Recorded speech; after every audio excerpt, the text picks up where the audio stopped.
আসসালামু আলাইকুম রহমতুল্লাহি ওয়া বারাকাতুহু। যে যেখানে আছেন আশা করি সবাই ভালো আছেন। সবাই ভালো আছেন সবার জায়গা থেকেই। আমিও ভালো আছি। আজকে আপনাদের মাঝে নিয়ে এসেছি শিং মাছ বোনা, অত্যন্ত মজা। দেখি মনে হচ্ছে না অনেকটা লোভনীয়, খেতে মন চাচ্ছে। আমার কাছে আমি যখন ভিডিওটা এডিট করছিলাম তখন আমার আবার মন চাইছে এই শিং মাছটা খেতে। শিং মাছ বোনাটা এত মজা হয়েছে, আমার ফ্যামিলির সবাই বলল যে কিভাবে রান্না করেছি, যে এত মজা হয়েছে শিং মাছ বোনাটা। প্রথমে আমি হলুদ মরিচ লবণ দিয়ে শিং মাছটা ভালো করে ভেজে নিয়েছি। এটা কিন্তু হাই হিটে ভালো করে ভেজে নেবেন, যেন পুরো পুরা মচমচ করে ভাজবেন না, যেন ভিতরে মশলাটা যায়। শিং মাছের পুষ্টিগুণটা কিন্তু বেশি ভাজলে নষ্ট হয়ে যাবে। তারপরে শিং মাছটা ভাজা হয়ে গেলে আরেকটা প্যানে পর্যাপ্ত পরিমাণ তেল দিয়ে পেঁয়াজ কুচি দিয়ে নেব। পেঁয়াজ কুচি আর কাঁচামরিচ ভালো করে দিয়ে ভালো করে ভাজা ভাজা করে নেব যতক্ষণ পর্যন্ত লাল না হয়।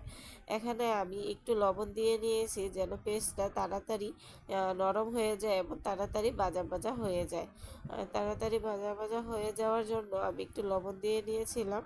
এখন পেস্টটা আবার লাল লাল করে ভেজে নেব। যতক্ষণ পর্যন্ত লাল লাল করে ভেজে নেওয়া হবে ততক্ষণ পর্যন্ত নাড়াচাড়া করে নিয়ে যাব। আর তারপরে আমি একটু রসুন বাটা দেব। কিন্তু শিং মাছ বোনাতে দেশি যে মাছগুলো আছে ওইসব মাছে কিন্তু আদা বাটা দিলে মাছটা খেতে ভালো লাগে না। অবশ্যই আদা বাটা স্কিপ করবেন। আর যারা খান খেয়ে অভ্যস্ত তারা অবশ্যই দেওয়ার চেষ্টা দিয়েই খাবেন, সমস্যা নাই।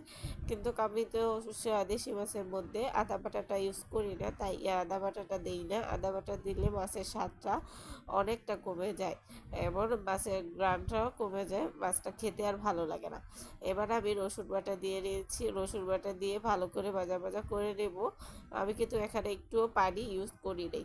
আমি রসুন বাটা দিয়ে ভালো করে ভাজা ভাজা করে নিয়েছি। এখানে আমি পর্যাপ্ত পরিমাণে মরিচের ফাঁকি, হলুদের ফাঁকি, ধনিয়ার ফাঁকি, ধনিয়ার গুঁড়া দিয়ে নেব। আমরা তো একটু জাল খাই, সেই জন্য আমরা জালের পরিমাণটা একটু বেশি দিয়েছি। আপনারা যদি মরিচ কম খান তাহলে একটু জাল কম খান তাহলে কম দিয়ে নেবেন। আমার কাছে টমেটো ছিল না, তাইলে আমি টমেটো পেস্ট ছিল তাই দুই টেবিল চামচ টমেটো পেস্ট দিয়ে দিয়েছি। টমেটো পেস্ট দিয়ে ভালো করে নাড়াচাড়া করে নিয়েছি। আমার বয়সটা যদি আজকে একটু শুনতে অন্যরকম লাগে তাহলে আমাকে ক্ষমা দৃষ্টিতে দেখবেন। আমি অসুস্থ একটু, তাই বয়সটা দিতে আমার একটু কষ্ট হচ্ছে, তা অবশ্যই আমাকে ক্ষমা দৃষ্টিতে দেখবেন। এখন আমি অল্প একটু পানি দিয়ে ঝোলটা ভালো করে কষিয়ে নিয়ে মাছগুলো দিয়ে দিয়েছি। মাছগুলো দিয়ে ভালো করে নাড়াচাড়া করে একটু মিক্স করে আমি আবার একটু পানি দিয়ে যতটুকু পানির প্রয়োজন দিয়ে পানি দিয়ে নিয়েছি। পানি দিয়ে ভালো করে কষিয়ে নেব। ভালো করে কষিয়ে নেওয়ার পরে ঝোলটা যতক্ষণ শুকিয়ে যাবে, পানিটা একদম এরকম গাঢ় হয়ে যাবে, তখন ঝোলটা যখন এরকম গাঢ় হয়ে যাবে তখন নামিয়ে পরিবেশন করার জন্য একদম প্রস্তুত আমার শিং মাছের ভুনা। দেখি কত লোভনীয় লাগছে না, খেতে মন চাচ্ছে না?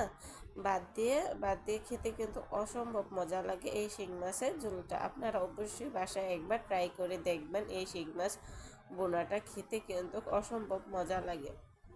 শিং মাছ বোনা শিং মাছ বোনা যদি ঠিক মতন বোনা করতে পারলে কিন্তু অসম্ভব ভালো লাগে এই শিং মাছ বোনাটা। এই শিং মাছের বোনাটা দেখি অনেক লোভনীয় লাগছে না?